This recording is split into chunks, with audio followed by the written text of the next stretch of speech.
Welcome back, everybody. We are here in Vaikanze International Master Sofika Goramishvili and top grandmaster Peter Leko. Oh, yeah, we are having some technical issues. So hopefully, it's fine. Definitely, we didn't miss any action. Okay, the position is so wild and so crazy and complicated. In the break, we had a chance to understand at least, or not understand, but have a look at that after f6, which we have been analyzing. What happens after f6? According to computer, you just cannot make a worse move than f6, because after rook g8, black is completely winning. We don't exactly understand why. That's exactly what was your answer when I was like, rook g8, but how exactly I'm losing? And you said like, because you're completely lost. Exactly, according to the computer. Yeah, that's how it goes.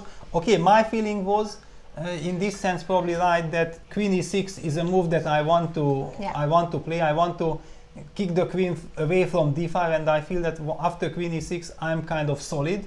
That's my feeling, but I also don't know if I would be playing this game, how I would evaluate this position. That should I play for stability, or I have the right to play for more with f6? Very, very tough question. And I'm feeling that, you know, when looking at this game between Pavel Ayanov and Ervin Lamy, look at their rating. Pavel Ayanov 2650, Ervin Lamy with 2606. What a fascinating game. Yeah, both of them underrated. Yeah, definitely. I mean, Ayanov was on 2750 for a very long time, and Ervin Lamy is at least 2650, 2660 regular. Yeah. And they are treating us to a fascinating battle. And another game we have is between Nodirbek Abdusattorov against Dinara Satvokasova.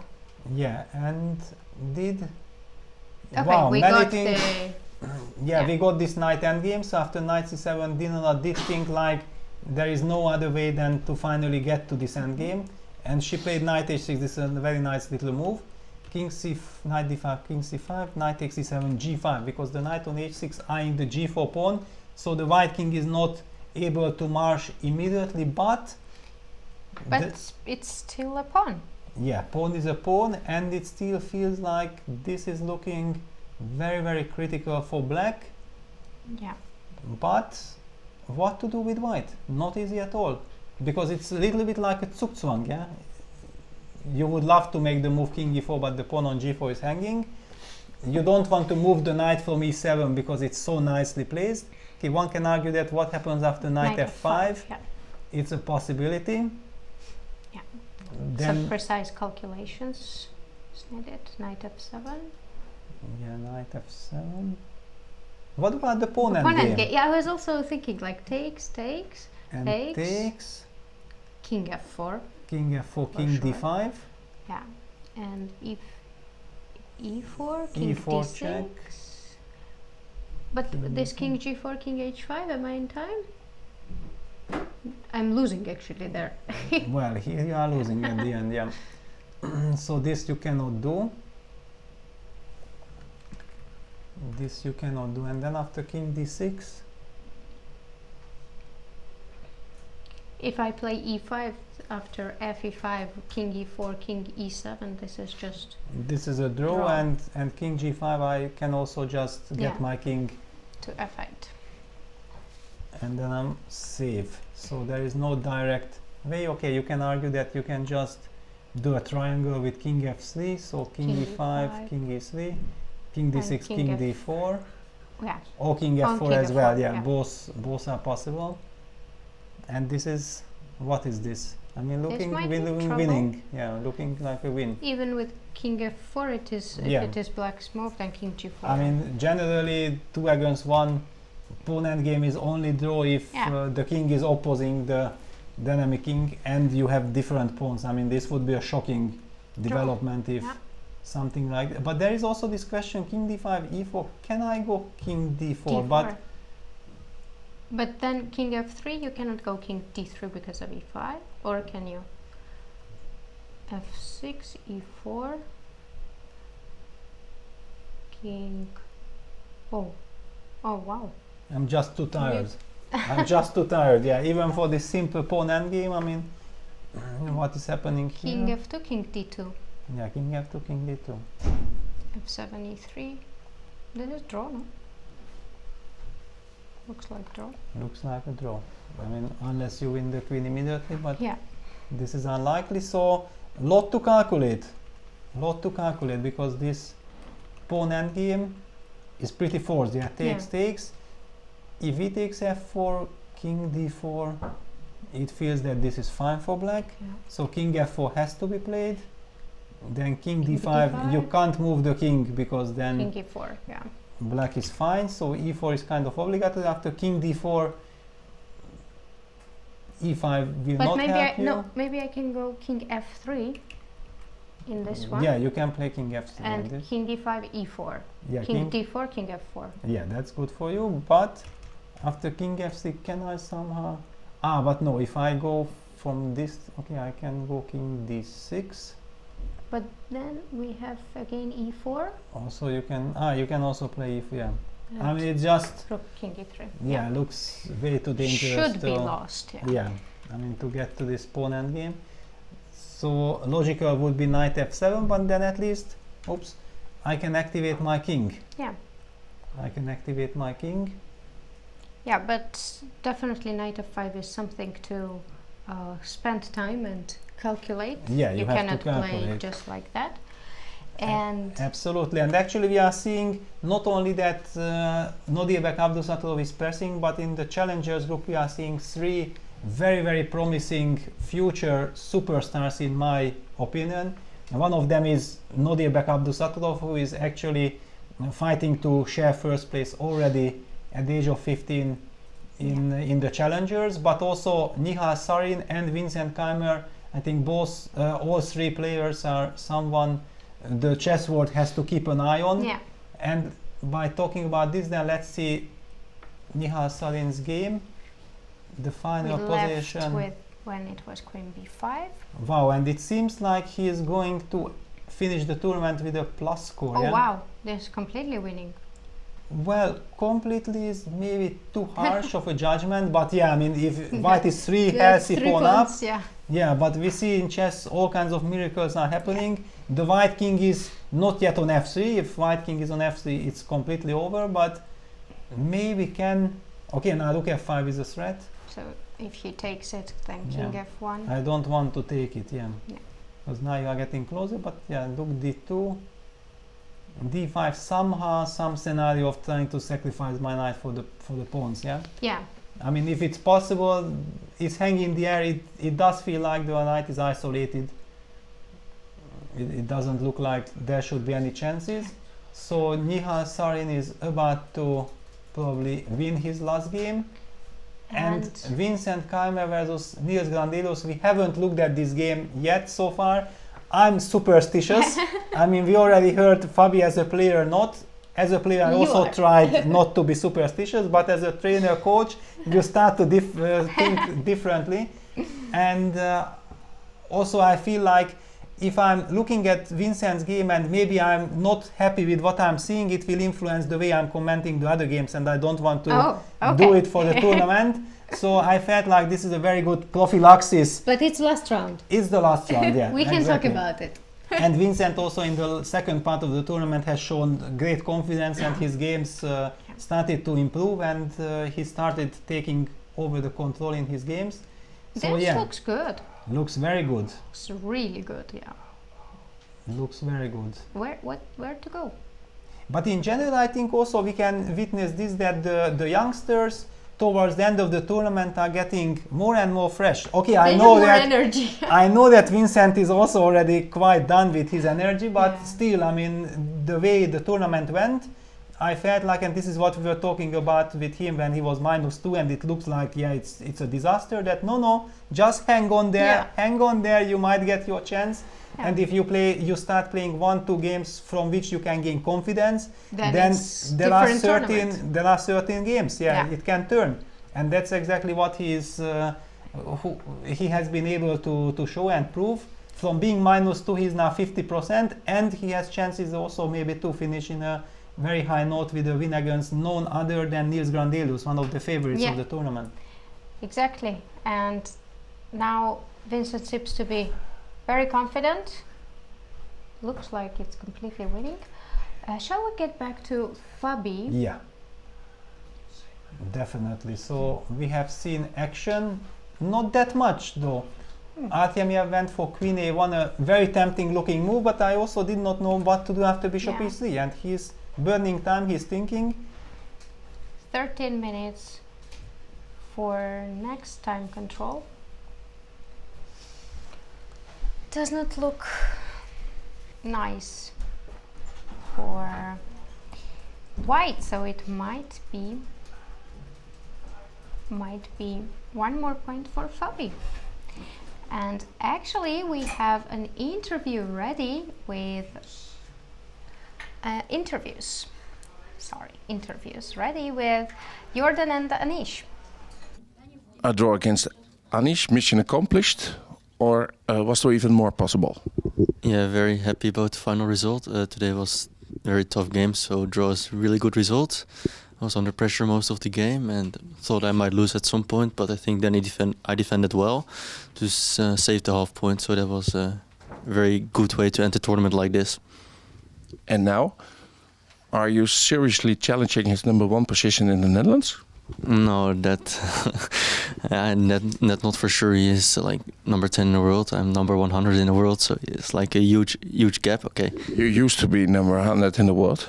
Yeah, okay, maybe now a bit higher, but anyway, he's a much stronger player than me, and he will be for a long time to come if I will ever be able to even challenge him. Okay, but you maintained a certain level. Is it not possible to keep on this level? Maybe, I hope so. I will have to see in my coming tournaments how I will play, but yeah, this tournament was amazing, simply beyond all expectations. So yeah, extremely happy about how I played this tournament, and also to finish in a good way is also important. Okay, thank you. Did you have the feeling there was something at stake today? Yeah, every day. I mean, I'm... Okay, but more this day? Well, I was looking forward to this game. I thought I'll get some chances with the white pieces, although it's tough for both of us to prepare because we know each other far too well. But we managed to get a position we were both unfamiliar with after like 4 moves, so I think that was accomplished. But it was not like that you had this goal to be the best player from the Netherlands in the tournament? No, we have a joke about it with Jordan, but maybe not for the camera, about who's the best Dutch player. But no, but in the tournament, that's something else. Of course. Actually, at some point in the middle of the tournament, I realized I should switch from trying to overtake Carlsen to overtake Jordan, because Jordan had like 1.5 point more than Magnus briefly. But finally, I didn't really materialize because. Given my positions, I mean, I could have scored from like -4 to +5 probably, which is why some tournaments, and I can say I score -4 and some +5, but this time it was just 50%. Yes, and in the end, how would you rate it? Good, average, not so good? Yeah, I mean, result is not so good, but as I said, it could be worse. It definitely could have been better, but okay, there. I mean, in some critical moments, my opponents defended very well. Like today, I saw his hand a few times hovering over the wrong piece, but then he would put it back and make the right move. Particularly, for example, in the rook endgame, the move rook e2 is not so elementary because you want to either push the pawn or activate the other rook, but it's really essential to cut the king. And after some hesitation, he found that move. And then later as well, there were some pitfalls, but okay, he defended extraordinarily well at some point. And also some of my other opponents. They've, let's say, played better in some games than in others, and it was not too fortunate this time. Good luck in the candidates. Thanks. A draw against... Nice to see players after the tournament is over. Yeah, exactly. Relaxed. No more game, no more tension, just nice. No more preparation. Yeah, you can just calm down, and immediately you are also much more talkative. Yeah. Because you already feel like you can talk. Yeah. Though Anish is always talkative in any interview. That's true, and always a lot of fun to listen to him. Yeah. I absolutely agree with Anish that what Jordan has shown in today's game as a defense was incredible. I mean, absolutely world class, just as what he has shown during the whole tournament. I mean, +1 score. absolutely deservedly +1 score. I mean, not like by accident, you know, he got there. No. There was a moment if against Kovalev he uses his chance, he could have gone up to +3. Yeah. Even so +3. just a impressive result, and not just result but play as well from Jordan. Yeah, amazing. And we have only one game left in Tata Steel Masters. The winner of the tournament, Fabiano Caruana, is still playing against Vladislav Artemiev. It looks like he is totally in control of the game. He has an extra pawn, extra healthy pawn. This looks like a point. I mean, just 1 hour 40 was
Apologies for the technical problems we are having today, but the tournament is over and everything should be over.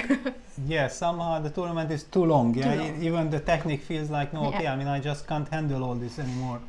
Yeah, and that's our last evaluation actually about the game of Artemiev versus Fabiano. It looks like Fabiano is going to win his last game as well. Most things will be decided in the challengers group, where we have Abdusattorov with an extra pawn trying to win against Dinara Sadvokasova. Yeah, maybe we can just jump there to see the latest update. What is happening? So after g5, e4 was played. Yeah, that was the other move which came to mind. G takes f4, king takes f4, king c4. But this is looking like, wow, knight f5, looking like a win for white, almost by force. By force, yeah. King knight f7. Knight f7. Knight I have e3. a check. Yeah. And going to d5, and then I'm winning the f6 pawn, and this is just a win. And if you are forced to go knight g8, it means that your knight is trapped forever. Yeah, this looks then very white bad. can choose different ways, I believe. Can I even play e5?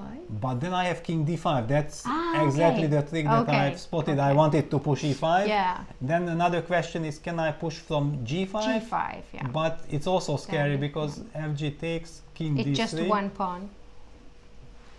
If you get back there, then it's in time. The question of knight endgames is always that, can you really put someone in Zugzwang? This is the eternal question in knight endgame, but this looks like a disaster for black, to be honest. And after knight f5, Dinara is taking her time. She's down to 10 minutes. It basically feels hopeless, and we have a move. Vladislav Artemiev had played rook d1. Rook d1. The move he had clearly intended to play right from the beginning, but it just so... It's very tough.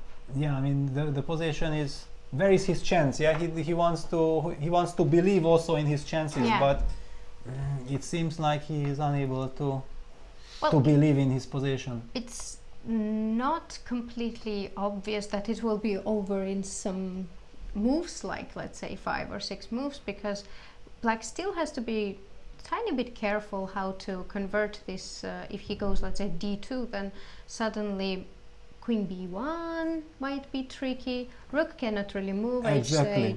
h8 square is and this queen f6 is always a threat. But on the other hand, I always have also like, yeah, should you move? I mean, there is this question: should you push the pawn to d2, which opens then suddenly the other diagonal, new dynamic appear, or not? How can you maybe just step by step improve the opposition? Yeah, I was actually thinking of moves like, let's say, rook f7. I think it's more flexible because I can go rook a7 or rook h7, and in case of queen f6, I'm not afraid. Let's say if white moves here, I don't know. Okay, I go pass. queen b2. Oh, I wanted to play rook a7. No, don't do that. Don't do okay, that. I will anyway play rook a7. But then you get mated. Queen f6. Oh, rook h1 mate. Uh-oh. Oh, rook h8 mate. Don't forget.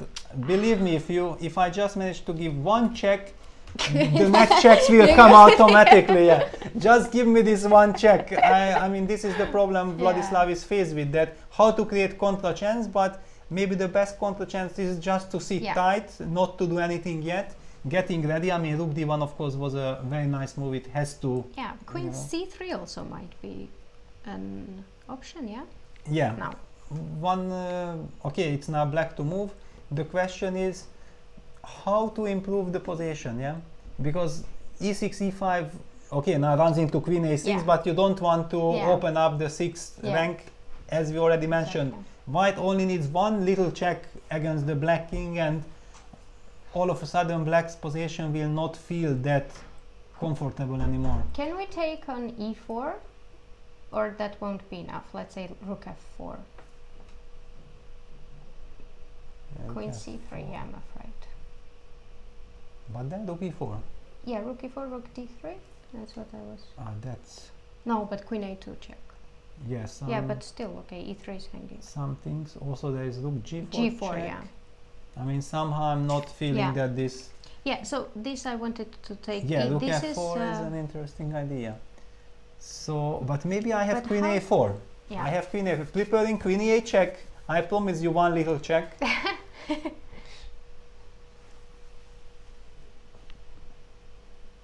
Yeah. This one little check doesn't strike me. You don't want to let me give this check, yeah. Queen a4 is also nice because it doesn't let me to take on g4. Yeah. Like if queen c3, then rook g4 would be also nice, an option, yeah. Also taking on e4, yeah. I want to protect this knight on e4. I cannot let you break my structure. Queen a4. All right. Shall I go king f7? I know. Rook h1? Yeah. Yeah, maybe rook h1, but also it's somehow you don't threaten anything, and then I feel like you misplace a little bit your pieces. Yeah, it's at least too scary. I agree with you completely. Too scary. Looks scary. But then how to improve? One of the ideas that I still had in mind was maybe to go queen b3, and I was somehow trying to make sense that maybe that was the reason why Artemiev was hesitating putting his rook on d1, because now after queen b3 his queen is tied to the defense of the d1 rook. And I cannot give perpetual after queen e5, yeah? Queen e5, queen d1, queen e6. Well, I thought first maybe I will give a little check. Yeah, but it's not decisive. It's not decisive because you can anyway move between. Yeah. Bishop d2, queen e6, and this needs to be calculated. Yeah, e7. I don't know where you. I guess. Maybe it's important to give this check. Yeah. Maybe it's important. Because if king h7, then queen e7, king h. Yeah. Looks like a draw to me. No? I don't know. There are all kinds of running arounds. But if I gave you checks diagonally, like where? So queen e6, yeah. I mean. Anyway, I will. Yeah. The question is, can I finally run away? But I will start to run. Yeah. Okay, queen e8. king g7, queen e5. So nice when you have an engine, yeah? Screaming you that no, there is no perpetual check. Or okay, where are you running? It's queen, just a draw. Queen d6, rook e7, yeah. Or even king e8. I don't know, king King e8 e8, queen. Yes, c8 is also controlled, so. Yeah, somehow many things are controlled. But knight.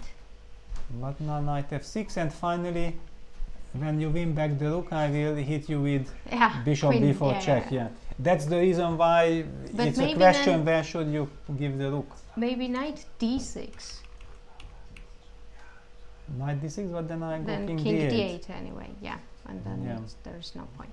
Yeah, I mean, much to calculate. Okay. This was clearly one of the reasons why Artemiev has also burned so much time, because after rook d1, queen b3, this is a very important line, and who knows how this ends, to be honest. Yeah, of course.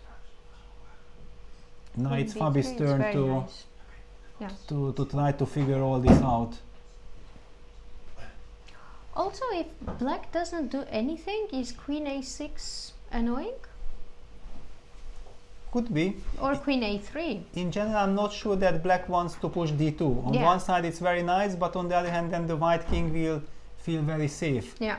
Okay, having said that, even there are some scenarios that some bishop f4 and then rook h8, rook h2 might appear. It's not that, but still you don't feel like pushing this. What really scares me is that Artemiev is down to 5 minutes for 60 moves in a position full of fight. Yeah, that's full of tension.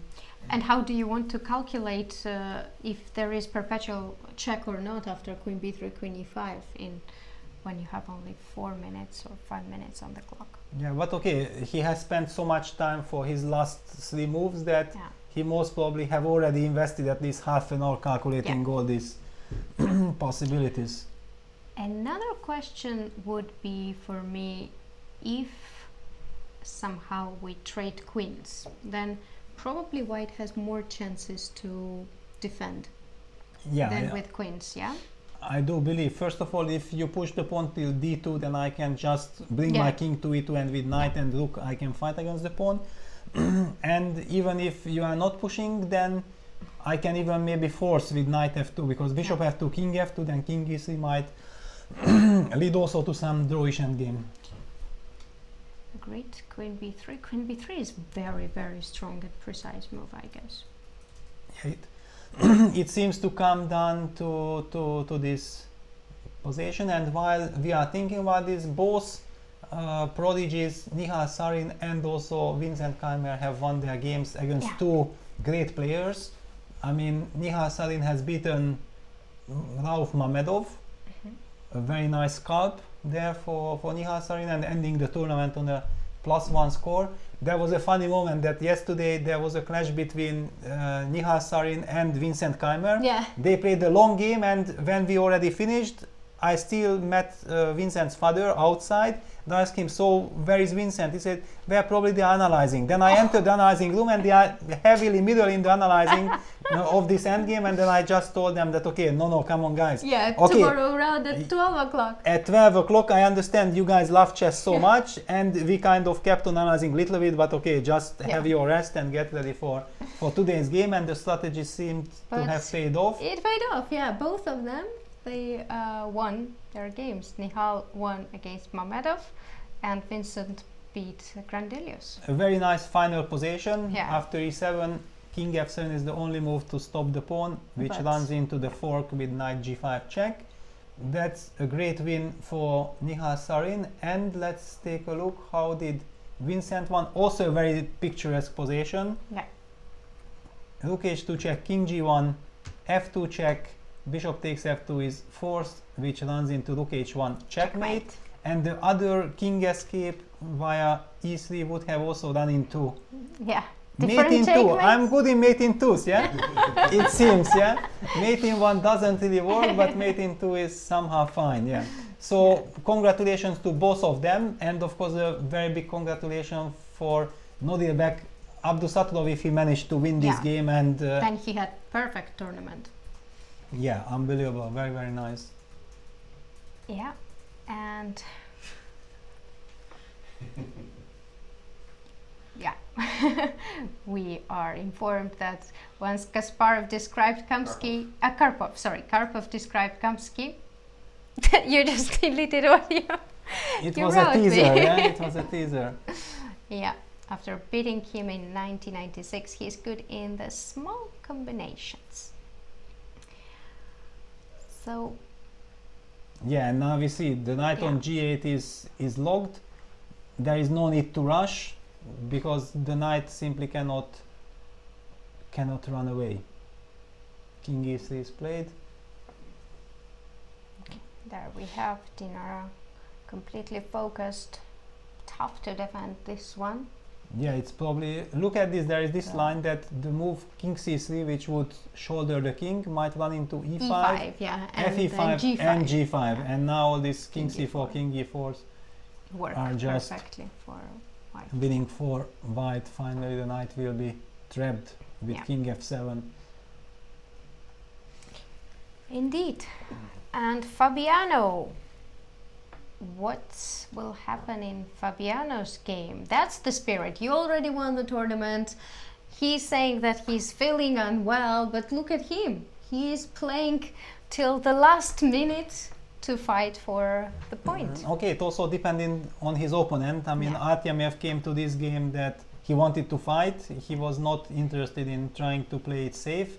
Yeah, the opening phase in general was kind of a slow affair, but with a clear intention to keep as much pieces as possible, to have a long battle, and Fabi is ready for those long battles. He is, definitely. He has +6 right now. He has not lost a game in this tournament, and I also think that he has unbeaten streak of games like 40, 45, or in somewhere in range of 50.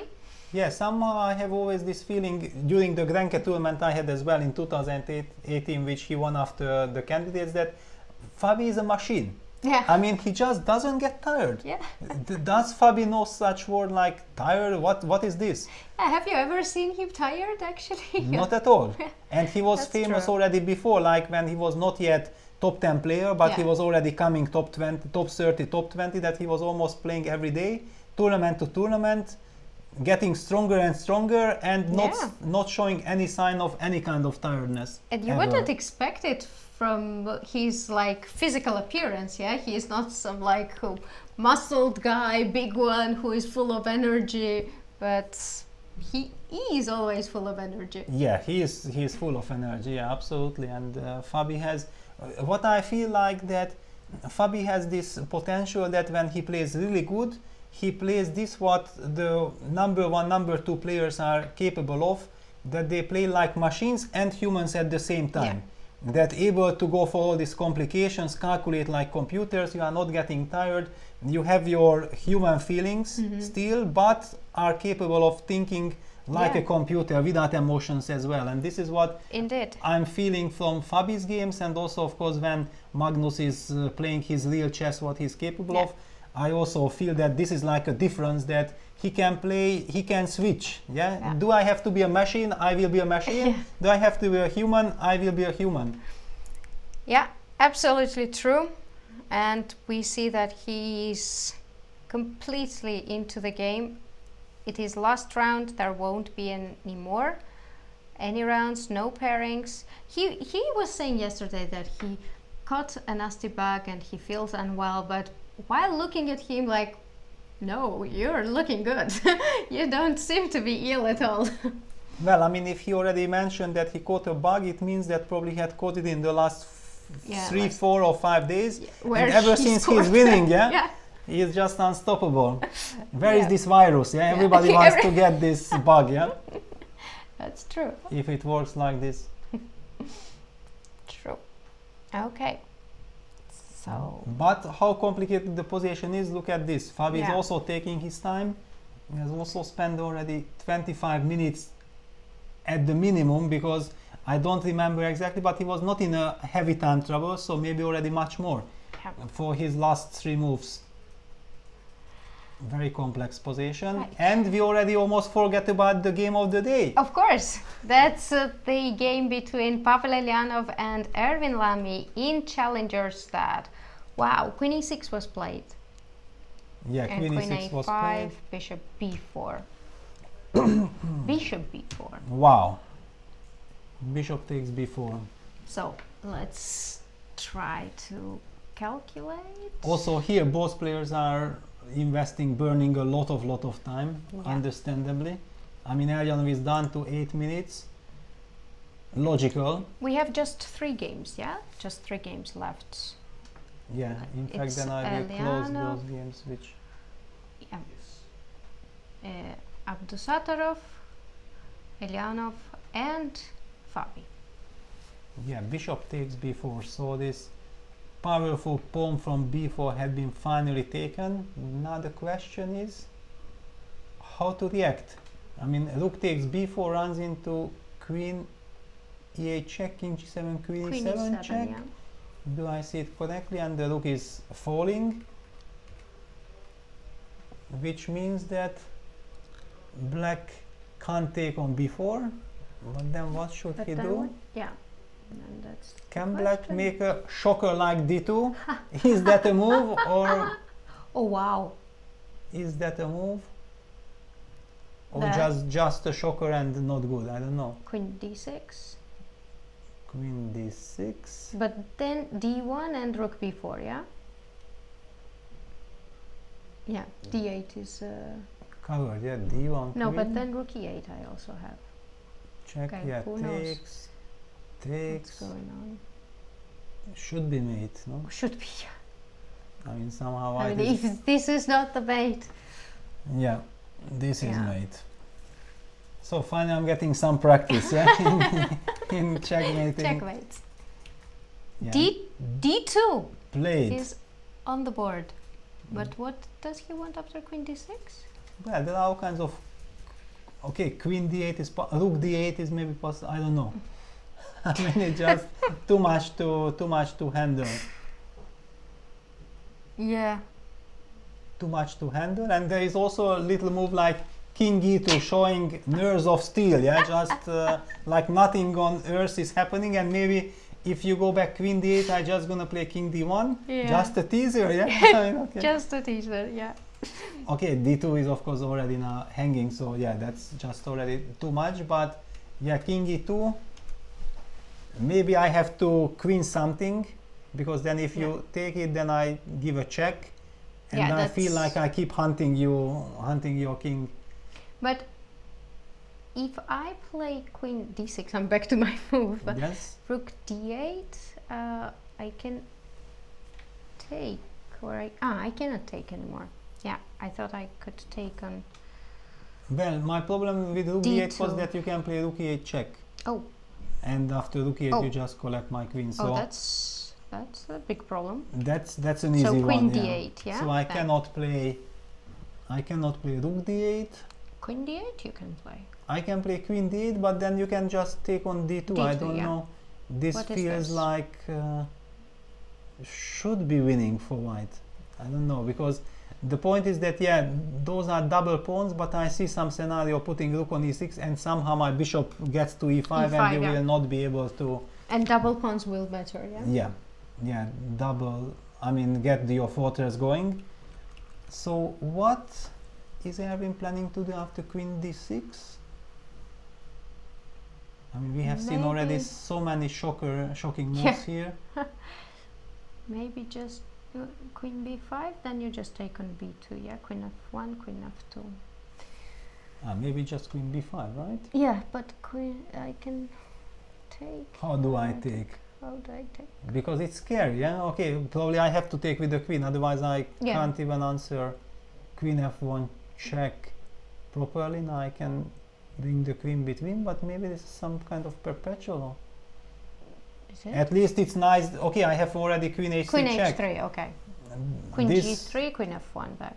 Yeah, and also f5 is hanging, Yeah, so okay. one Then has the at least feeling if... Yeah, fine, yeah. so queen b5, yeah, queen d6, queen b5. And for example, bishop d2 runs into queen f1 check, king e3, rook b3, checkmate. Oh. Yeah, so a lot of action here. Yeah, and back to Fabiano, because he made queen c4. He played queen c4, yeah. Queen c3, queen a2 check. Knight d2. Wow. That's how can we win? Queen c2? Yeah, queen c2. Then again, can I go for this queen e5 attack? Yeah, the thing is that now it will be just a piece, but unfortunately knight on e4 was such a great piece. You had hopes for perpetual. Now I guess there shouldn't be hopes. Exactly. I mean, I don't really believe. Bishop d2. Queen e6 check. King g7. Okay, I start checking you. Yeah, so with the same idea, king f8, queen h8, king e7, queen e5, king d7, queen b5, queen d5 was also possible, yeah? A queen d5, yeah. Okay, I go back here. Yeah. I will get anyway my rook. But also, I guess king c8 or queen a8. Oh, okay, if Fabi would end up winning this game, it would be just amazing. I mean, +7, +6 was awful. I mean, awesome already, but +7, there are no words for that. Yeah. That's +7. Last year, Magnus won with +6, right? Or +5? I think +5. +5. Yeah. I actually believe that Magnus maybe has won with +7 once. That it would be interesting to figure it out, because if Magnus had ever won with +7, I think one would have had this fair judgment that no one else can do this +7 because this is just insane. But Fabi is about to do that, yeah? Yes, 2013. 2013, Magnus won with 2.5 points more than Iranian. Yeah, because I was here. Yeah, that was the last time I played the Masters, and I finished with +2. It was also a very good result. But yeah, I remember somehow that Magnus was winning game after game. +7, wow! But how cool it is to finish +7, 2.5 points ahead of Magnus, or 2 points ahead. I already lost count. So okay, Magnus is +3, Fabi will be +7, so it's 2 points. Yeah. Yeah, so 2 that's points. why I love these pluses. Yeah, I mean, okay, who has how many points? Nobody knows already. You are so tired, but the pluses you will remember always. That's true. But Fabi is taking his time. He's taking his time. He has to calculate a lot. I mean, for example, this perpetual stuff business. He's probably calculating that one. Although, on the other hand, if I just play queen c2, queen e5, rook f6, how bad is that? Queen e3, d1 is still hanging, no? But okay, of course I don't want to give this chance. Queen e3, queen d1, queen d3. Yeah, and Kasparov scored 10 out of 13 in 99. That was the moment I was not here. And Vichy scored 9.5. Look at this. I mean, it's incredible. You score 9.5 and you are not the winner of the tournament. This is... yeah, it's ridiculous a bit. Yeah, this is not fair. I mean, maybe Vichy should just put a protest or something. I mean, come on, guys. Count me as a winner. Yes. I mean... exactly. Just too much. +6 and not winning the tournament. Where are we living? Yeah, incredible. But yeah, we know what Gary was capable of. If he also started winning, there was no way he would stop winning. And Fabi, come on.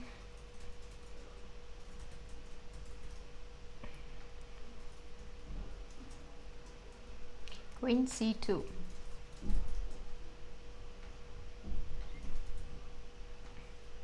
Yeah, well, I mean, the game from 99, of course, comes to mind. Kasparov versus Topalov, the modern evergreen, and one can argue that maybe the best game ever. Okay, those things are very difficult to say. Definitely, it was incredible, spectacular. I mean, it was just fantastic. Incredible attack. Yeah, of 90s. But we have so many games also, which we can count as evergreen.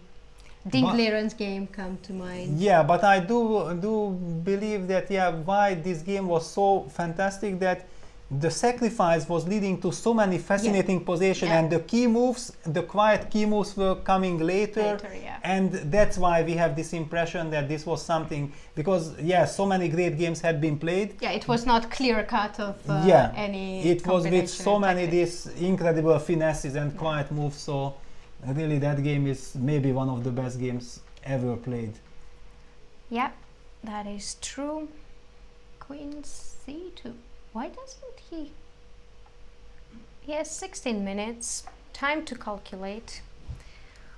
Yeah, he's calculating for a while. But I mean, believe me, without being an engine, and we already talked about that Fabi is capable of switching between modes. That now I'm engine mode, I'm in human mode, but I mean, talking about all these perpetual checks, this is always very, very tricky to calculate. When I won in 2005, I won with a modest 8.5 of 13. That's the way how I'm winning the tournament. But back then it was enough. Vichy scored +3 with 8 points, or how many plus? 8 points. He played 8 points, and Veselin Topalov finished with 7.5. And Judith also had good tournament that. Judith played very well, with 7 points, and Grischuk also with 7 points. Shared 4th and 5th place. Very nice memories from 2005. It was also right after, it was the first tournament after my match against Kramnik. So of course, after being so close of winning the World Championship title, finally I missed out with the last game, 7-7 tie.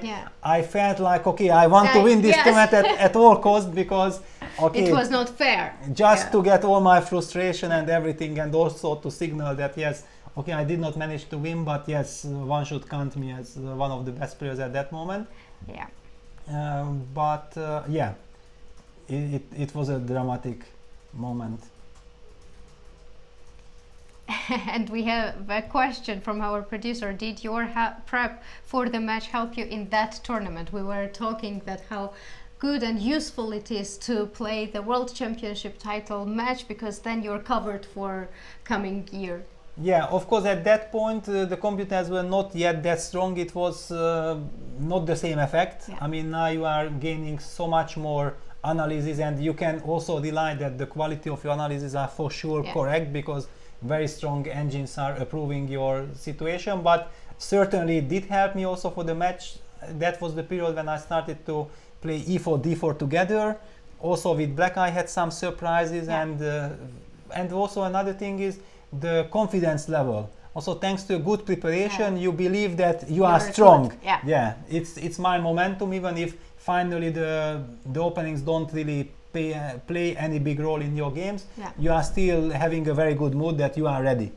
Indeed, it's very important. Though I must say that today it's more difficult probably to have one line for a very long time, or think that you're covered for a year, because every time new engines are coming out, you have to recheck it. Like Lila is there, you have to recheck your alliance, Stockfish 11 or 12 or whatever is coming, then you have to recheck again. So that's why you also need the seconds. I mean, they should do the work. They should do the work. And Queen C2 finally played. So we will see now how Artemiev is trying to hang on to his position. Look at Fabi, looked like in the distance, like okay, am I missing something, or is he sure that he's escaping in this perpetual check? Because probably perpetual, it's only way, no? Otherwise he's losing. There is no way he can trade the queens. He is going for Queen E5. He should go for Queen E5. And he can take 1 or 2 minutes, but Yeah, he doesn't have much more than that. Yeah, he's down to 3 minutes. The only problem for him is that he knows if he plays queen e5, final time is anyway not an issue. Yeah. The issue is it a perpetual check or not? Yeah.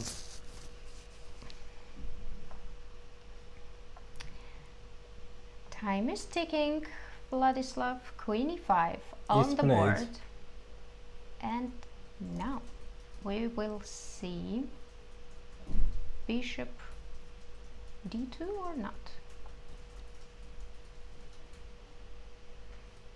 Yeah, Fabiano did take quite a while to decide on queen c2, which was like the first move that comes to mind, but he did not play it pretty quickly just because he was calculating if this is a perpetual or not. After such a game, you don't want to allow white to escape with miraculous perpetual.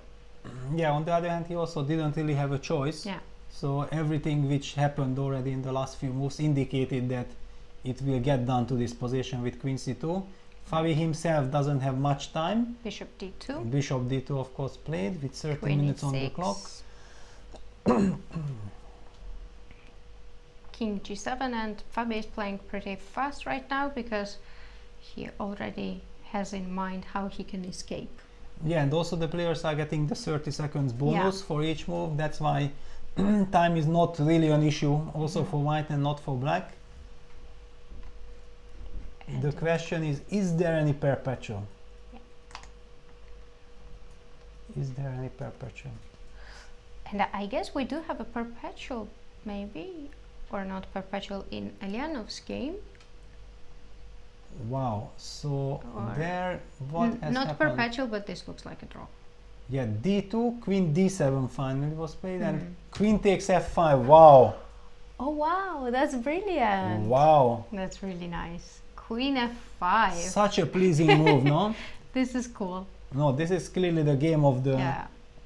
I mean, the man of the tournament is Fabi, but the game of the tournament is this. I mean, this is Erwin is also kind of the man of the tournament. Yeah, queen f5, and with such games. Incredible. I mean, takes, king g7, queen e7. Yeah, fair enough. white might end up with pawn up, but this is draw. This is draw. This is draw. Wow, actually a fair result to this game. Yeah, Because both of them had great tournament. Yeah. and both deserved. They played a great game. So if this is draw, then it will be only Abdusattorov chasing the first place, chasing Anton Gekharov for the first place. What? Oh. The knight escaped? What? How did this happen? Oh, The knight escaped? knight east. Can't believe my eyes. King c5, king f3, king c6, king e2, king d7. Oh. Huh? Wow, and now knight e7. 97 And that works. this pawn endgame is a draw, right? Wow. That is very brave from Dinara. Knight e7 to outcalculate white. But if now white If has to this- come back, then it's going to be a draw. However, we cannot really focus on this because we see action in Yeah. Artemiev versus Caruana and a lot of checks. Queen takes e6, king g7, queen e7 check, rook f7, queen e5 check, just as we have looked at. Yeah. And what did Fabi play? King f8, yeah. King f8. The line that we also looked at. It's very logical. Yeah. The question will be later, yeah, when white gets the same position with black king running to d7, then Queen d5. and- exactly. But one really has this feeling that this queen on c2, bishop d2 is such a nice construction because it covers a lot of squares that there is no way this can end in perpetual. Right. 2 minutes for Artemiev. He And has Fabi to is- decide on. Yeah, Fabi is sitting there like if he knows that how this game ends. Yeah. I mean, I don't see any concern and no hesitation No. from his side. He has calculated everything till the end. Check from b8. King e7, I guess. There's no point to go king g7 as queen e5. Yeah, I mean that would just be a repetition, yeah. But he does play king g7, so it's it's not the same position. Okay, queen e5. I know he king played e7. king e7. Yeah, we just this battle is there. Yeah, I mean, Yeah. this battle is Yeah, this battle distracting is the not view. helping at all.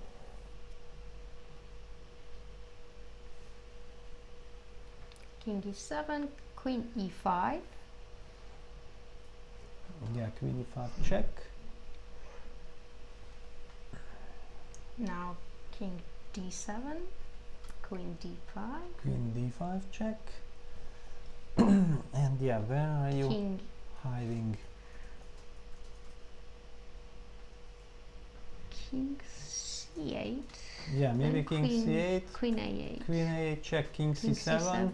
queen a7, and you start marching forward. Yes. Yeah. Because there is Yeah, never any chance of taking, because in fact it's not the rook, it's Bishop checkmate. f4, yeah. So queen e5 check played. And now we are expecting that king will run to the queen side, to the queen. Yeah. Continue its run. On the other hand, if I run, where exactly I hide? Well, if you start running up, then I will run out of checks, I thought. No, I mean queen a6 check. Yeah. Then okay, you Queen c8. continue check. king c5. It's so nice that everything is Yeah, protected. everything is Yeah, I don't have to take care of that. Queen c8. But yeah, it's still not that. I can run to b3 and then play bishop b4, right? Oh yeah. I can do something like this. Yeah. For Yeah, white. example. White should try to give diagonally checks, but then queen Yeah. e6 maybe, yeah. I mean that would be an escape. So how to give the Yeah, but even I'm queen now doing e6, this. at some point queen c4 takes, and rook d2, king c3 is winning. But I mean, how do you get that? Like queen c8, King b4, queen b8, queen b8, king c4, queen c8, then already king b3. and queen e6. That's what Here, I meant. you meant. Yeah. But even I can just continue Yeah, king b2, yeah.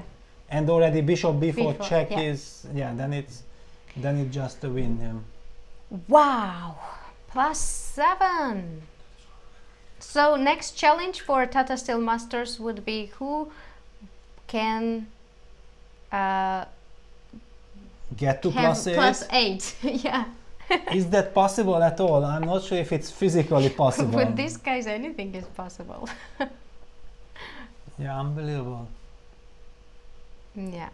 So That's +7 score for Garry Kasparov, +7 score for Magnus Carlsen, and 7 is Fabi's number, yeah?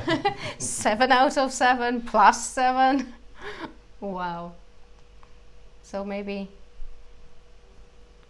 he's... Yeah, it's pity that World Championship match will never be in 2027, yeah? Yeah, this 7 is a magic number. Yeah. For Fabi. Yeah, king d7. And probably we'll see the same Yeah, king b7, king march. queen b7, king d6. And yeah, the game between Pavel Yanov and Ervin Lamy has finished. And draw. Yeah, and they are having a chat now about this fascinating game of the Yeah. tournament. Indeed. And back to And Fabi. Ervin is the only player in the challengers Who did not lose. Who did not lose. Yeah, I mean it also shows that what a wild Yeah, challengers it had been. Yeah. exactly. Which makes actually Anton Guijarro, if Noderbek also draws his game, clear winner. Then of he's a the clear winner. Yeah. challengers. And And try to there is figure then no out who will be discussion. second. Yeah, Yeah. I mean it's such a tie for second between Yeah. Pavel Yanov and Ervin Lamy, and in that case Nodirbek Abdusattorov. But okay, that game is still far from Yeah. being finished. King d6. Yeah, That is it. there was just no reason why Fabi should be rushing. Yeah. So he takes his time. Queen b6, king d5, queen b5, and king d4, queen a4 won't work because of bishop b4 once again. Yeah, oh, queen a4, queen a4 just. Yeah, he just wants to run Yeah. to b2. Very unpleasant feeling for Artemiev because he sees that he just can't do anything to Yeah. stop this. He just can't do anything to stop this. And I guess the other game also should end in a draw pretty soon because somehow the pawn is gone. Wow, yeah, this Yeah. is... What a save by Dinara. Yeah, amazing. Unbelievable.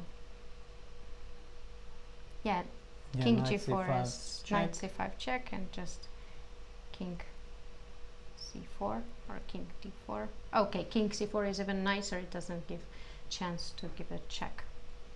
Incredible, but I mean, you remember we have given up on Yeah. Dinara because this looked hopelessly lost, and she pulls a magic. Indeed. She pulls a magic. Okay, Noriebek Precise calculation. might have thought that it's already game over, it's finished. Yeah. Lost concentration, and then there you have it. And precise calculation if king g4, king c5, and king f5, king d4. Yeah. And that's draw. Yeah, so Noriebek keeps his knight. But then knight is free. Knight f2 and knight e4. Yeah, this game will end in a draw. Okay, knight e4 and draw. Yeah. Congratulations to David Anton, winning challengers. Clear first. He didn't tie. Yeah. And now it's- the only game. Yeah, the last game of the tournament Yes. by Fabiano Caruana, the winner, and he's about to win his 7th game of the tournament. Incredible. +7 for Fabi, and this is going to be one of his best results, definitely. I mean, winning St. Louis tournaments with start of 7 out of 7 was impressive, and everybody is still talking about it. Nobody forgets it, but this is also really very impressive. Yeah, absolutely. I mean, I think after 7 out of 7, he didn't win any more games, so Yeah. he also finished Yes. on +7. And one could argue that maybe that was a real problem for Fabiano, because how can you match that, or Yeah. how can you improve? But Yeah. with matching it with a +7 score in Vaikanze, that definitely equals that result. Just before the candidates, a clear message to all Yeah. the other contenders that here I come. I'm Fabiano Caruana, back in top shape. Yeah, and he lost. I mean, he won the candidates last time. He lost the match, but it No, was he didn't 12 lose draws. them. Okay, he I lost mean, it in the what, tie breaks. Yeah, Yeah. 12 draws, Yeah. and he lost in the tie breaks. So Because to be honest, after that match, I felt like we haven't been seeing the real Fabi for quite some time, and I know that how big impact it is that, especially when you have such a match like Fabi had against Magnus, that he was on completely equal terms with Magnus in a match. Yeah, Yeah. with chances, yeah? with chances. With Yeah. chances, and then once you go back home and you realize that you were so close, if you would have used just one, to be Yeah. fair, Magnus also has his chances, so if Magnus would Yeah, have in the won last that, game. last game and also the first game, yeah? First game. I mean, first game, so, but it was a completely equal fight. Yeah. And ever since we didn't see that Fabi, and now he's back. He is back, but I also had a feeling that he didn't play much. Yeah, he didn't play that much. No, he. But whenever took he it played, more, it was... yeah. It was not like he was shining, but yeah, there we have a game, +7 for Fabiano Caruana. What a start of the year. Yeah. Nice one. Very nice. Okay, I mean, +6 at the moment, but yeah. He still This- has to avoid the this- perpetual, yeah, this but it seems like he's looks- just about to escape it. yeah. And also, if you look at Artemiev, he's not sitting there believing that he Yes. has a perpetual. Yeah, it's Indeed.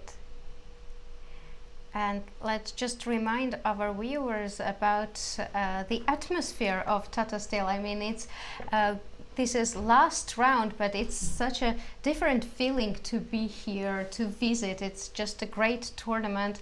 The whole village becomes like a chess village. Everywhere you see chess cafes, everywhere chess board, chess pieces. It's lovely to be in Vaikansei at the start of the year. Yeah, absolutely. And you still see a lot of spectators for the final game, also showing big respect for Fabi. Everybody understands that this is quite a historic result. I mean, And winning we will is have a one clap. thing. Will we have a clap after they finish the game? Well, I mean, he deserves it. The applause, yeah. Yeah, he does. deserves any kind of applause. Queen b5. Why not king d4? What is he thinking about? Making double, triple, checking everything. The Queen only d6. thing that he cannot really run to c3 immediately. For example, king d4, queen b6, king c3 would be a big mistake because of queen a5 check. And whoops. Yeah. And Oops. it would mean bad news. So it's very important that he Queen is c4 able first. to run on the light squares. Yeah. Maybe his question is also, why can't he run to f4? Is that an alternative? But he goes king d4 because king f4 is a bit scary. Not that you run into some mating net. Yeah, it's just in case. Yeah, queen b6, queen b6 check. King c4, I guess. King c4, yeah. Just double checking everything. Queen e6 maybe now. Yeah, queen e6. And then king b4. And then we're fine. Okay, then not? still something. Yeah. I don't know what.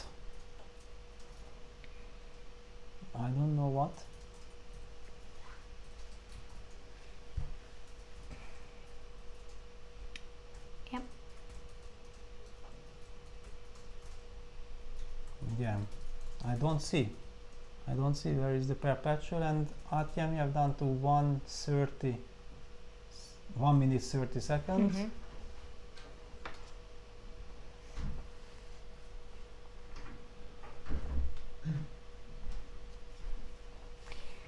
Queen e6. That's the only chance. Otherwise. But is that a chance or just a last check? Last check maybe. One of the Queen last c6. checks. Queen c6, king. Queen c6? Queen e6 maybe. King b5 as well. Right? Yeah, I don't really see how to escape. Yeah.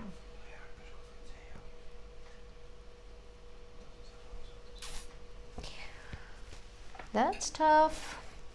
Yeah, also what a pity for Artemiev. Then he will finish the tournament on -1. Yeah. And the first loss with the white pieces in the tournament. This is the last round of Tata Steel Chess. This is the last game of Tata Steel Chess, as everything finished. Queen e6. Check played. And where is Fabi hiding? Oh. Yeah, king c3 because now C3. it's... Now there is no danger. Yeah, there is no queen a5 check. And yeah, if queen c6, then king b2. If queen e5, and then queen b3. and king b3. And this is any check, king to b2, and next already the bishop moves. Yeah. Okay. That's it. This will be over. One more check. After check. a move or two. Yeah.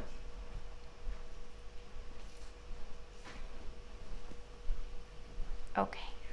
King b3. The last final deep breath. King b3 and... Yeah. Played. No more checks. Queen b5 is met with bishop b4, queen d5, just king b2, and there any check will be covered with with bishop c3 or bishop b4. Yeah. Yeah, basically that's the end. Amazing performance by world number 2, Fabiano Caruana, who managed to have +7. Yeah, queen d5. Check played. Queen d5, king b2.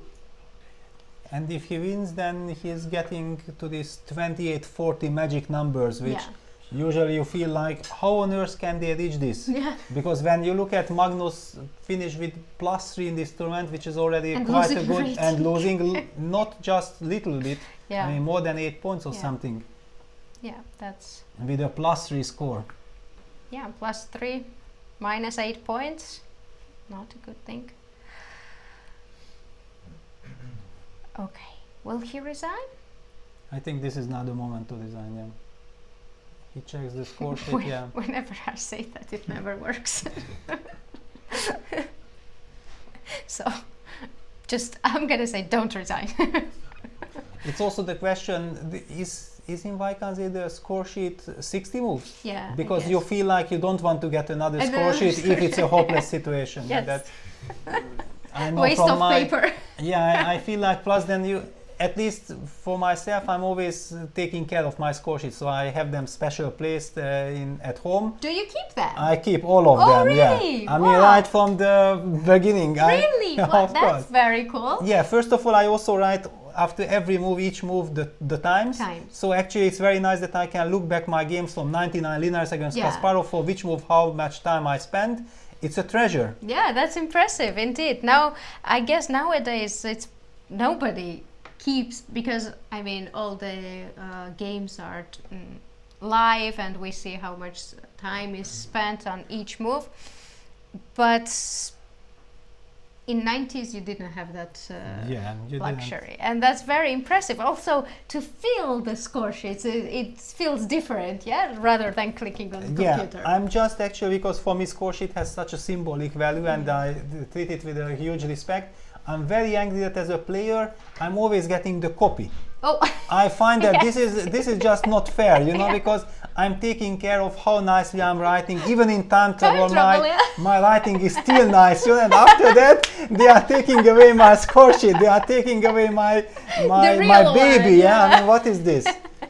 What is this?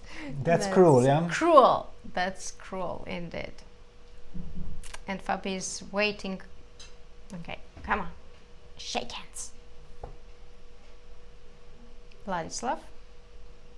That's it. Yeah, but it shows how much it means for Vladislav. Yeah. I mean, fighting so hard and then losing the last game with the white pieces, it's a very tough feeling. Indeed. And this is the last moments and minutes of Tata Steel Chess Tournament, as it is the last round, the last game. Spectators are there. Yeah, a lot of spectators are still there. Lots of them, yeah. Wow, look at Fabi is of course very pleased. I can, of course, I mean, who would not be pleased? Yeah, I mean, he's about to score +7. Incredible. And incredible. I'm still waiting. Yeah, he just doesn't see a move anymore to make. Yeah. Okay. Not easy. Not easy at all. Last minutes. But I mean, he will get another 15 minutes, so he already has. He already has. He already got. He already made sure. Yeah. It's already move 60. Okay, so this is the moment of second score sheet. No. No? No, I think he will shake hands. Yeah, if they have to open second score sheet, then it's just resignation time. Yeah, just bad memories for him. Or maybe on score sheet they have 80 moves. We don't know. last. Yeah, and it almost feels like, I think in such moments sometimes you don't even think about this moment already, but what went wrong in the game, what was the critical moment, and then Vladislav probably thinks that, yeah, I should have of course played that move. No, and he still does play the queen b5 check. And bishop b4. And it's the same score sheet. Yeah, then it's okay. Yeah. Then it's okay. Not wasting the paper. 19 more moves, guys. 19 more moves, so it's until 80. Queen b5, bishop b4. Yeah, bishop b4, and then it's resigns. Then resigns. Then it just resigns. It's still nice, like for spectators to see that, okay, now this is time to resign, because if he resigned a move earlier, then okay. Yeah. And why bishop not one more b4 check on the board. Oh, wow. no. Wow, what? Okay. King g3? Really? King g. I mean, really asking for it? No.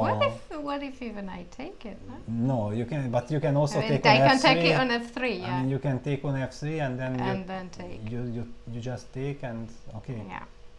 One would even argue without the bishop that this is winning, but okay. No, this is. But does he have perpetual in mind?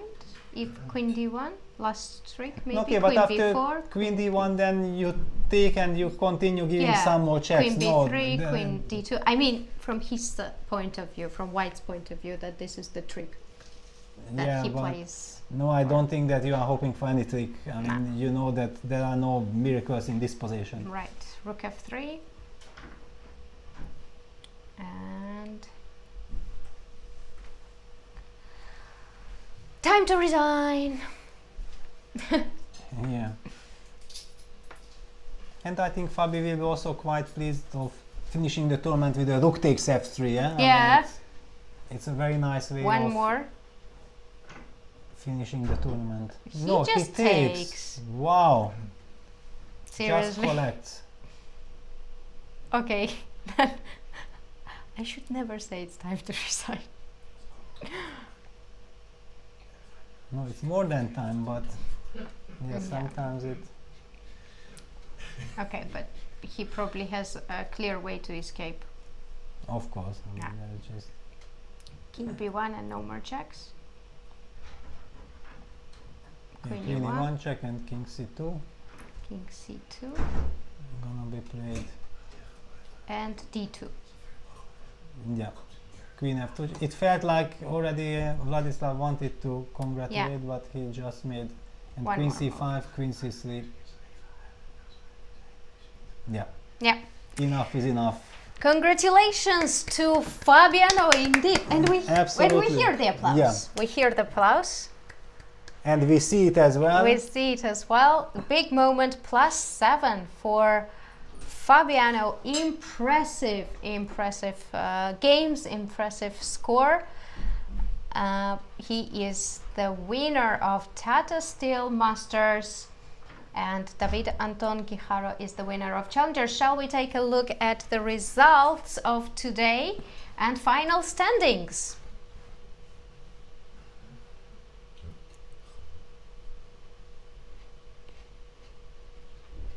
And there we have all games in Tata Steel Masters were drawn, and only Fabiano Caruana managed to win his final game against Vladislav Artemev, went on +7, impressive score, and won the tournament. Yeah, absolutely. And here we see the final standing of the Tata Steel Chess Tournament 2020. Fabiano Caruana with 10 out of 13, a magic score. Magnus Carlsen 8 out of 13, so 2 points behind of Fabiano Caruana. On third place we see Wesley So with 7.5 points. Fourth place is shared by Daniil Dubov with 7 out of 13 for each player. This means a +1 score. And with 50% we have Anish Giri, Vishy Anand, Jan-Christoph Duda and Alireza Firuza sharing the 6th to 9th place with 6.5 out of 13. On 10th place with -1 score, Jeffrey Chong and Vladislav Artemev with both 6 out of 13. On 12th position we see Nikita Vityugov with 5 points.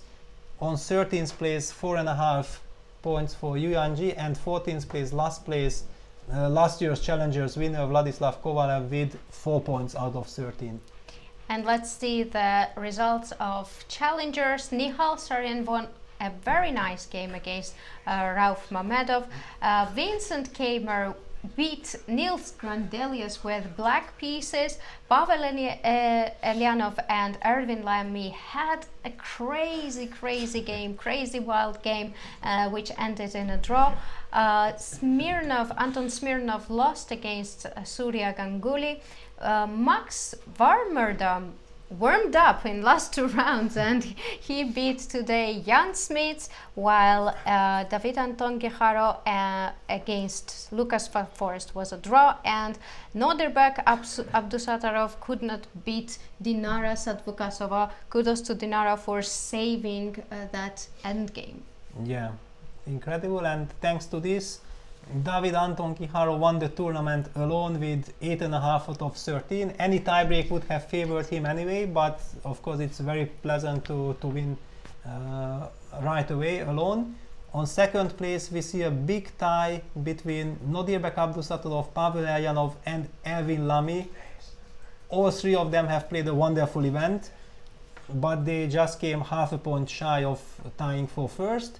On 5th place alone, Surya Ganguly with 7.5 out of 13, a +2 score, and the 2 other youngsters, Vincent Kaiman and Nihal Sarin, finished with 7 out of 13.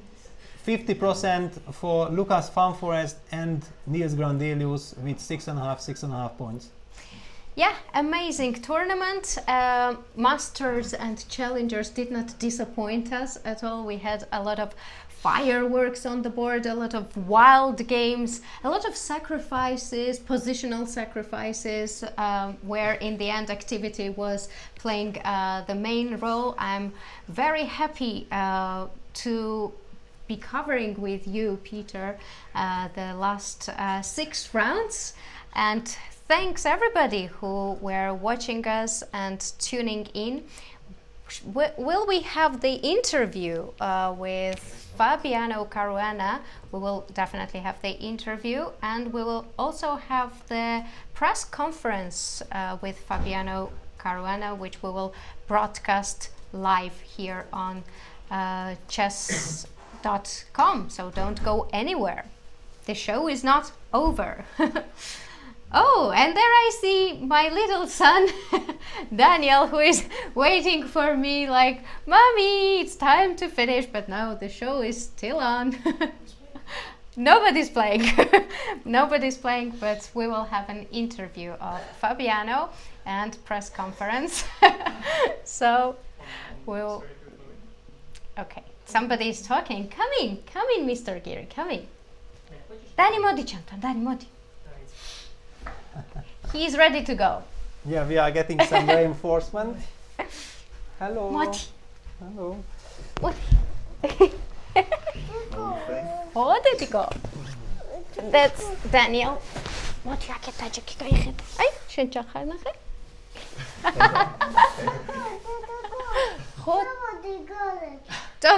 He's asking me to already finish it. Wrap up, yeah? Wrap up. Everybody finished, come on, yeah? Te, kajchedy.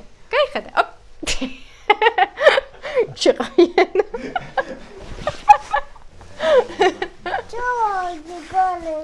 Come on, shall we play?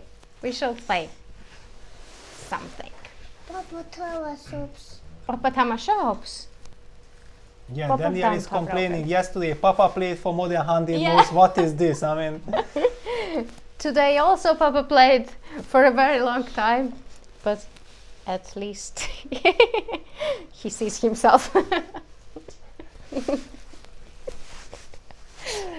Okay, so we can take a short break actually, and we'll be back with interview and press conference with the winner of Tata Steel Masters, Fabiano Caruana.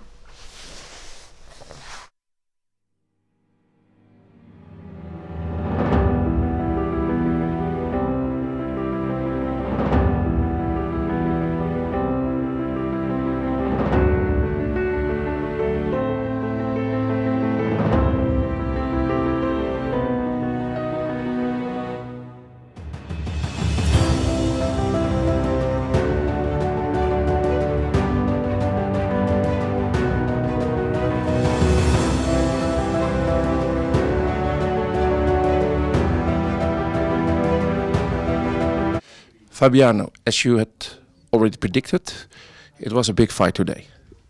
Yeah, I got a comfortable position out of the opening. I played sort of new idea, knight d7. Alexeyenko had played this against Sergei Karyakin in the Grand Swiss tournament, and I didn't really prepare it. I just knew that the idea is d4, knight b6, and c4 I take, and bishop g2 I play e5, and that was. I think both of us were on our own on move 3 pretty much, and yeah, I thought of quite a comfortable position, and I felt like I had many ways to just kill the game off or equalize completely, but then I got attracted to f5 and knight e5. It looked like he's in a slightly unpleasant position. His knights are not really moving, and I have a lot of space, and I mean, the position shouldn't be bad for him objectively, but he was a bit lower in time, and he was under pressure. And there was never a moment that you thought, I might also be ready for a draw? You knew you had a better position at the time. Yeah, at a certain point, I felt like I was comfortably better. I was a bit unsure about the position. When he played knight e2, I realized his idea is g4, and it looked like it's good for white at first. And then I realized that the knight on e4 is not... It holds white's position together, but it doesn't really pose any danger to me, and I could still keep pushing for a win. And the good thing was that he was getting down to seconds, so I felt like I had good chances in his time trouble to increase my advantage. Yeah, the ancients said something like after be3, maybe queen e1 was saving it, but had you seen that move? Queen to e1? Yeah. After bishop e3. After bishop, I already thought it was over after bishop e3. Actually, it's still queen e1. Yeah, I can check that later. I didn't really consider this move. I don't know. I thought that bishop e3 was pretty much finishing the game, and I expected rook d1, queen e1. And if I give a check on a2, I'm. Okay, yeah, that's too much for me. Knight f2, I guess. I don't know. It's a strange move. Okay. But from that moment on, his position went pretty fast downwards. Yeah, he played rook d1, and here I had to decide between two moves, which are both look completely winning. But queen b3, he has queen a6, and queen c4. I had to calculate the line because it's pretty much a completely forced line. He has to play queen c3, and he has to sack the piece, and my king has to run to b2. So it was some. But you did so with pleasure. Yeah, I mean, straight calculation is usually not too difficult. Okay. Thank you. Amazing tournament, impressive win by Fabiano Caruana. He is the winner of Tata Steel Masters. And that's it for us. Thank you everybody for tuning in. It was a big pleasure and honor for me to be commentating with you, Peter. And don't go anywhere because we will have a break, but within 15 minutes we will have press conference with the winner of the tournament, Fabiano Caruana. Bye-bye. Thank you very much. Yeah, bye-bye.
Okay, first question.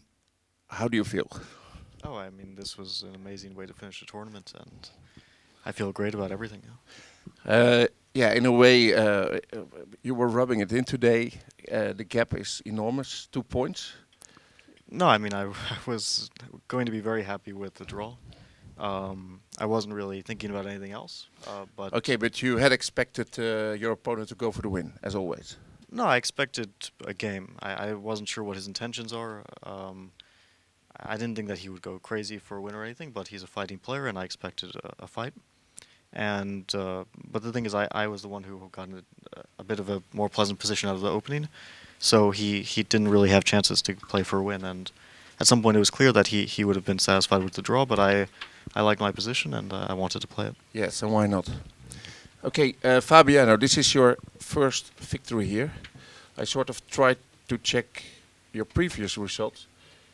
It was almost every place in the tournament is what you finished. Can you explain that? I mean, it was not, you had the same rating all the time, 2750, 2800 range, and you were second, third, 12th, 7th. What is it? Yeah, I mean, okay, the first time I played here was in 2008, and that time I was in the C group. And oh yeah, but I'm just talking the Masters. Yeah, and the first time I played the Masters was, I think, 2010. Yes. And yeah, my first time wasn't that great. I kind of, it was my first super tournament pretty much, and I kind of got killed. And I've had mixed success since then. I had some years where I did well, some years where I had disastrous results. Traditionally, Wikenze has not been the place where I've had my best results. I remember 2 complete disasters, but I guess it was bound to happen at some point. Okay, but this year everything worked out for you. What would you name the crucial game of the tournament? I mean, the game against Vichy really stands out. If I had lost that, then I would have been middle of the pack, and who knows how it would have ended. But winning that, I mean, put me in the lead. It really turned my tournament around. And after that, it was smooth sailing. But you never know how the games will go if you're, let's say, a bit farther back. If instead of +3 I would be +1, then maybe my last 6 games, 5 games, wouldn't have been wouldn't have gone quite as well as they did. Yeah, because during the tournament it's explainable that you never claim that you know you're going to win. But for yourself, in which round did you decide that you were going to win the tournament? Oh, pretty late? I wasn't really thinking about that until like 3 rounds before the end. I mean, of course, when you're in the lead, you know that you have chances and even good chances to win. But I wasn't thinking about the tournament result. No, and there's always Magnus Carlsen, of course. Yeah, that I expected still that the last 2 games that it would be a big fight, and I didn't expect it to go quite as well as it did. I mean, you've played quite a lot of top tournaments with him. Is that frustrating in a way? Or, no. I mean, without him, you would probably have a lot more success. Well, it makes it more interesting as well. I mean, playing... Like in a great challenge. Yeah, I mean, Magnus is a great challenge, not only to play against, but to play in a tournament with, because you know that he's going to fight to the very end, and he's going to most likely rack up a lot of wins. And to play against him, I mean, now I've had quite a lot of experience playing him, and it's taught me a lot. Especially the match taught me quite a lot, and I think made me a better player. But I would say it's more of a blessing than a curse to play in the year with him. And maybe beating him in such a fashion, it must give even more satisfaction to you, yeah? Well, I mean, I can't say I beat him. No, I mean for the tournament victory. Yeah, no, that it's very satisfying to win a super tournament ahead of Magnus. I'm also curious about what you think about Dutch Jordan van Verreest. We were surprised with his result. Were you? Yeah, I can say I was surprised. I mean, everyone knows and knew before the tournament that he was a very good player, but it's still sort of a new field for him to play all the top guys in the world. And I mean, he fought amazingly well. Good positions or bad positions, he sits down and calculates, and that's an admirable quality, and it gets you very far because some players collapse when they have bad positions, but he was fighting and it paid dividends. And will he be able? What do you think? Will he be able to do it again, or is it too difficult to answer? I don't know. I prefer not to make predictions about players. I mean, I think he's a very promising player, and I wouldn't be surprised at all that he improves more in the future. But I mean, there's also I think a commentator's curse, so I don't want to make any predictions. Okay. 2 years ago, you did not very well here, but you went on to win the candidates. Yeah. Is there some superstitious that this is a bad omen? Now you win the tournament here. I mean, if this is a bad omen, then I'm in trouble. No, like two years ago, I did horribly here. I played horribly throughout the event, and my result reflected that. But it didn't really. I didn't take away any bad emotions in the sense that I was motivated to do well in the candidates, to prepare very hard, and to try to forget the bad I played. And here I think it's sort of the same. I mean, I played well. I'll have to forget this result and go on to the next one. And the candidates is your next event? Yeah. Okay. Okay, my final subject. Your life rating is 2841. Does that reflect in a way, we talked about this before, that right